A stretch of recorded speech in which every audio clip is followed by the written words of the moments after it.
টানা বর্ষণে ফের সুবর্ণরেখার জলে তলিয়ে গেল ফেয়ারওয়েদার সেতু। স্থায়ী সেতুর দাবিতে সরব এলাকাবাসী।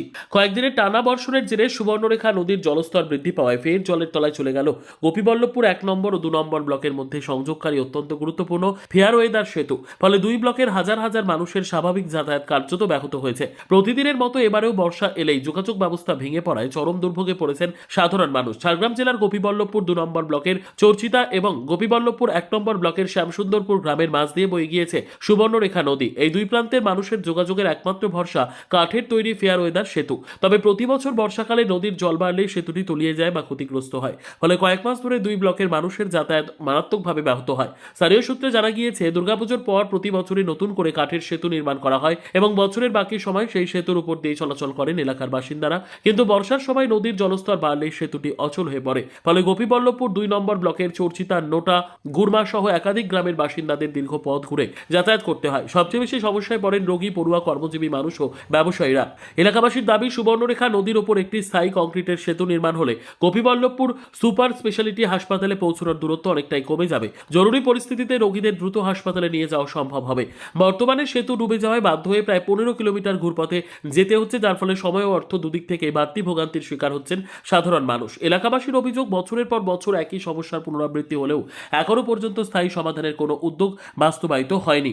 এখন দেখার প্রশাসন ও সরকারের পক্ষ থেকে কবেই দীর্ঘদিনের দাবির বাস্তবায়ন হয়। এই যে অস্থায়ী বৃষ্টি ভেঙে যেতে কতটা সমস্যায় পড়েছেন? অনেক সমস্যা পড়ছি। এই চিতা থেকে শামসুন্দরপুর যাওয়ার জন্য বা সোশ্যাল এই যে তোমার এই যে হসপিটাল আছে, স্পেশালি হসপিটাল আছে, সেখানে যাওয়ার জন্য, যে কোনো পেশেন্ট নিয়ে যাওয়ার জন্য পুরো সুবিধা হচ্ছে।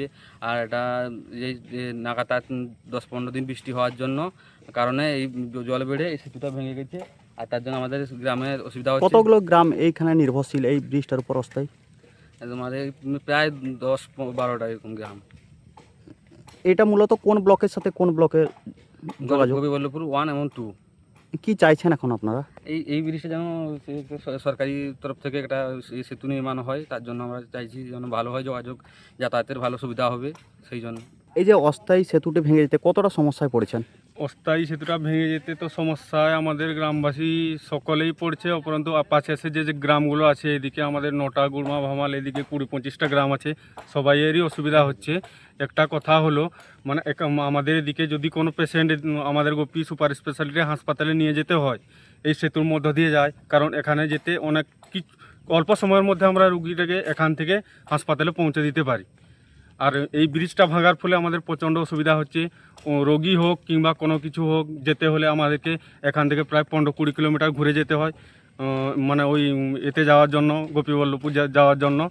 তো কি চাইছেন এখন আপনারা? আমরা এখন চাইছি সরকারের কাছে, আমাদের একটাই দাবি যে এই সেতুটা, যেটা অস্থায়ী সেতু হয়েছে, ওই সেতুটাকে সরকারের তরফ থেকে যেন একটা স্থায়ী সেতু নির্মাণ করে, সরকারের কাছে আমাদের এইটা দাবি।